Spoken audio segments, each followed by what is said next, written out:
Hello students, welcome back. इस lecture में आप देखेंगे कि जैकोबीज इटरेटिव मेथड से किसी प्रॉब्लम को कैसे सॉल्व किया जाता है। पिछले वीडियो में आपने देखा कि जैकोबीज इटरेशन मेथड का पूरा प्रोसीजर क्या है। यहाँ पर एक एग्जांपल लिखा हुआ है, solve the following system of equations by Jacobi's iterative method. 20x + y - 2z = 17, 3x + 20y - z = -18, 2x - 3y + 20z = 25। इस प्रॉब्लम को सॉल्व करते समय आपको कैलकुलेटर की भी नीड होगी। कैलकुलेटर से ही आप इसको फास्ट कर पाएंगे, इसलिए हमारे पास ये एक सॉल्व एग्जांपल है और यहाँ से मैं इसके डिजिट्स को लिखता जाऊँगा। तो देखिए, जब आप इसका सोल्यूशन लिखेंगे जैकोबीज मेथड के लिए, तो सबसे पहले आपको ये देखना होगा कि इन तीनों इक्वेशंस में x का कोफिशिएंट किस में लार्ज है।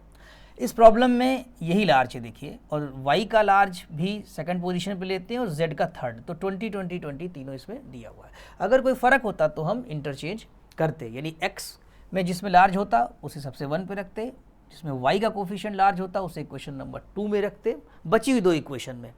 जैसे पहले आपने x की लिख ली, बाद में दो इक्वेशंस आपके पास जो रिमेनिंग होगी, सबसे पहले x को प्रेफरेंस देंगे। x का जो लार्जेस्ट कोफिशिएंट है उसको 1 ले ली इक्वेशन आपने। फिर जो दो इक्वेशन आपके पास शेष रह जाएंगी, उनमें से जिनका y लार्ज होगा उसको आप सेकंड नंबर पे रखेंगे, और फिर आपका जो है तीसरे में z का लार्जेस्ट ही बचेगा, वो आ जाएगा।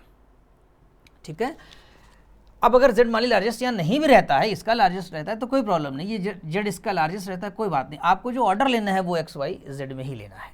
पहले x के लिए प्रेफरेंस देना है, फिर y में देना है, और फिर z में। अब यहाँ से अगर हम इसको रीराइट करेंगे तो let us right equation, let us right किस तरीके से हम लिखते हैं ये आपको समझना है। x की वैल्यू यहाँ पर क्या लिखी जाएगी, देखिए x की वैल्यू जो हो जाएगी वो 1/20 आ जाएगा, और इधर आ जाएगा 17 - y + 2z। z का तो आपका पार्ट प्लस में हो जाएगा जा करके। इसी तरीके से y आप दूसरी इक्वेशन से लिखेंगे। अगर इसको आप पहली इक्वेशन कह रहे हैं, ये आप दूसरी इक्वेशन ले सकते हैं, और ये आप तीसरी यानी थर्ड इक्वेशन। तो यहाँ से y की जो वैल्यू आएगी आपकी, वो देखिए इसमें भी 1/20 लिखा जाएगा क्योंकि कोफिशिएंट है, ये इस साइड चले जाएंगे नंबर्स, तो -18 और -3x, क्योंकि x यहाँ पॉजिटिव है, और z आप जब ले जाएंगे राइट साइड में तो ये प्लस का हो जाएगा। ठीक है, बहुत केयरफुली करना होगा कैलकुलेशन इसका। और z की वैल्यू 1/20 इस इक्वेशन के लिए, और ये आपका हो जाएगा 25 - 2x + 3y हो जाएगा। ठीक है। अब यहाँ पर आप सपोज कर सकते हैं, क्योंकि प्रॉब्लम में आपको दिया नहीं है कि x0 y0 z0 या इनिशियल वैल्यू क्या है, तो आप यहाँ सपोज कर सकते हैं, लेट कर लीजिए यहाँ पर कि x0 = 0, y0 = 0 और z0 = 0। ये इसके इनिशियल सोल्यूशन है, या अप्रॉक्सीमेशन में हम पहले मान सकते हैं। तो जो हमारा x1 निकलेगा वो देखिए कितना निकलेगा। तो देयरफॉर जो इक्वेशन आएगा वो पहली इक्वेशन इससे आएगा। x1 की जो वैल्यु है वो कितनी हो जाएगी 1/20, और आई थिंक यहाँ पर सिर्फ 17 ही रह जाएगा आपके पास। ठीक है, 1/, और ये y0 जब रखेंगे तो 0 हो जाएगी वैल्यू यहाँ पर, प्लस, यानी आप चाहें तो इसको ऐसे भी कर सकते हैं शो करने के लिए कि 17 - y0 + 2z0, ऐसे भी शो कर सकते हैं। और इसके बाद वैल्यू पुट करिए तो y0 की वैल्यू 0 और z0 की वैल्यू भी 0 रखिए, तो आपको मिलेगा 17/20। अभी न्यूमेरिकल वैल्यू इसकी लिखते हैं हम। और इसके बाद जब आप y1 निकाल रहे होंगे तो हो जाएगा 1/20, और यहाँ पर हो जाएगा -18 - 3x0 + z0 हो जाएगा। ठीक है, तो ये वैल्यू भी 0 0 रख लेंगे, तो -18/20 हो जाएगी आपकी, राइट। और इसी तरीके से z1 जब आप रखेंगे तो 1/20 और 25 - 2x0 + 3y0, यानी कि ये दोनों वैल्यू भी 0 हो जाएंगी, तो आपके पास आ जाएगा 25/20, राइट। अब इनकी हम न्यूमेरिकल वैल्यू लिख लेते हैं। 17/20 यानी उसका हाफ हो जाएगा, और इसकी वैल्यू आ जाएगी आपके पास 0.85 हो जाएगी। कैलकुलेटर से करिएगा, और -0.5 9 आ जाएगा, दैट इज रिटर्न 0.9 और ये हो जाएगा आपके पास 1.25। जब आप डिवाइड करेंगे कैलकुलेटर से तो ये वैल्यू आ जाएगी। अभी आपके पास जो वैल्यू आई है वो एक पहला सेट है, पहला इटरेशन है इसका। सेकंड इटरेशन के लिए हम लोग क्या करेंगे, अब हम निकालेंगे, या सेकंड इटरेशन लिख सकते हैं या x2 कर दीजिए। Therefore x2 is equal to क्या लिखेंगे, फिर से इसको लिखिए 1/2017 माइनस, अब की y0 नहीं लिखेंगे हम लोग, यहाँ पर y1 लिखेंगे, प्लस 2z1 करेंगे क्योंकि हमें x2 निकालना है। ठीक है, इसी तरीके से यहाँ पर हमको वैल्यू रख देते हैं, देख लीजिए x2 यानी हो जाएगा 1/2017 माइनस y1 की वैल्यू कितनी आई है आपके पास, माइनस 0.9 प्लस 2 टाइम्स z1 की वैल्यू है आपके पास 1.25, राइट। ये पूरा कैलकुलेशन जब आप करेंगे तो x2 की वैल्यू आपकी आ जाएगी, ये तो प्लस में हो जाएगा, ये 2 टाइम्स हो जाएगा आपका जा करके, दैट विल गिव यू 1.02। ये आप कैलकुलेटर से करिए, ये वैल्यू आपकी x2 की आएगी। ठीक है, अब यहाँ पर आपको निकालना होगा y2 की वैल्यू कितनी आएगी ये देख लेते हैं। y2 की वैल्यू हो जाएगी आपकी, यहाँ y1 है वहाँ y2 कर दिया, 1/20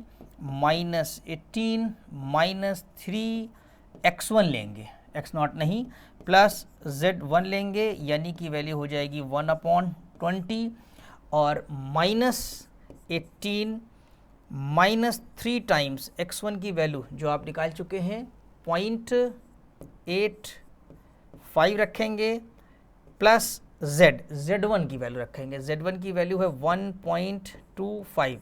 जब आप इसे कैलकुलेट करते हैं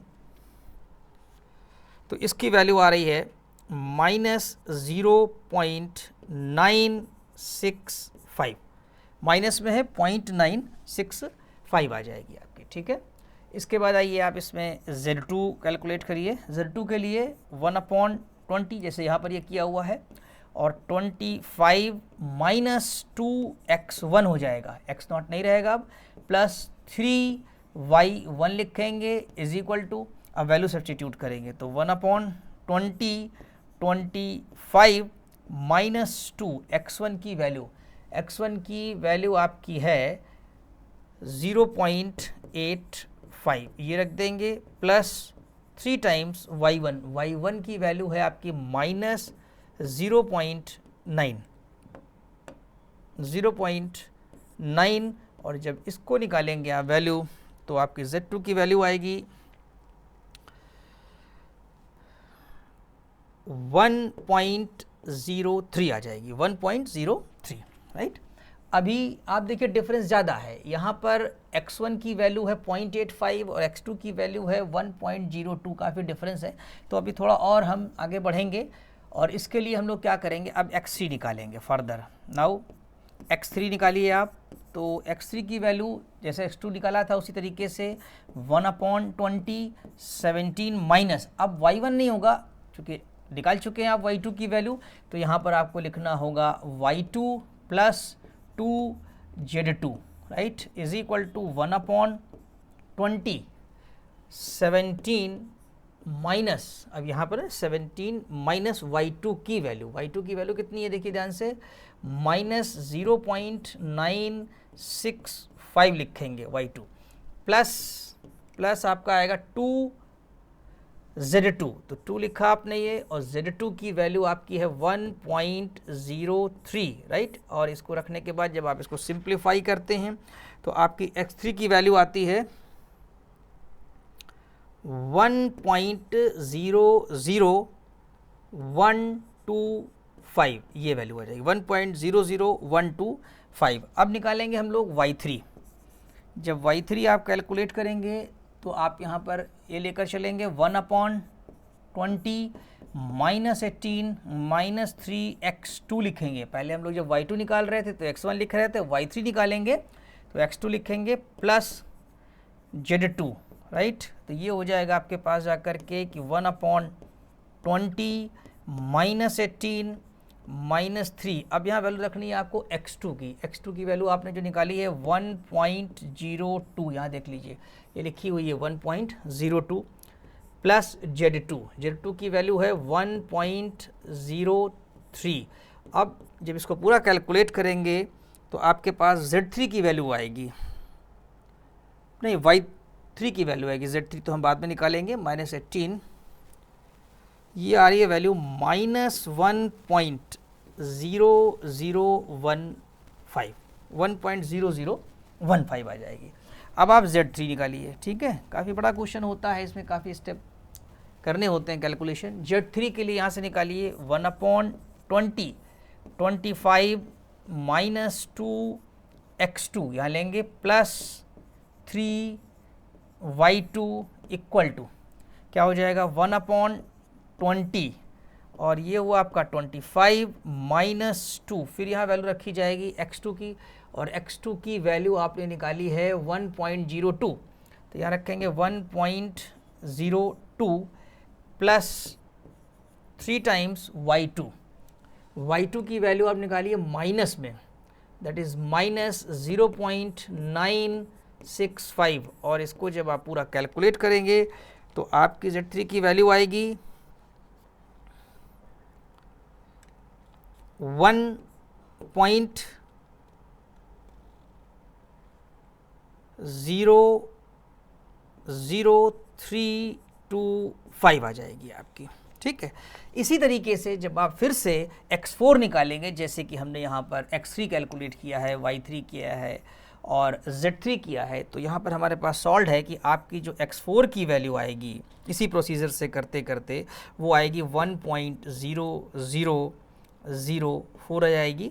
डेसिमल के 4 प्लेसेस तक हमने यहाँ पर किया है कैलकुलेशन, कैलकुलेटर से आपको करना होगा, और y4 की जो वैल्यू आएगी वो आ जाएगी -1.00025 आ जाएगी, और Z4 की जो वैल्यू होगी आपकी वो इसी तरीके से अगर आप करेंगे तो 0.9965 हो जाएगी। और एक्यूरेसी के लिए अगर हम जाएं, वैसे तो यहाँ से आंसर लगभग आपको पता लग रहा होगा कि ये 1 आ जाएगा अप्रॉक्सीमेटली, -1 आएगा, और यहाँ से इसको अप्रॉक्सीमेटली 1। अगर चाहें तो x5 और y5 और z5 भी कैलकुलेट कर सकते हैं, otherwise we can take solution, we can take values of x, y, z as a solution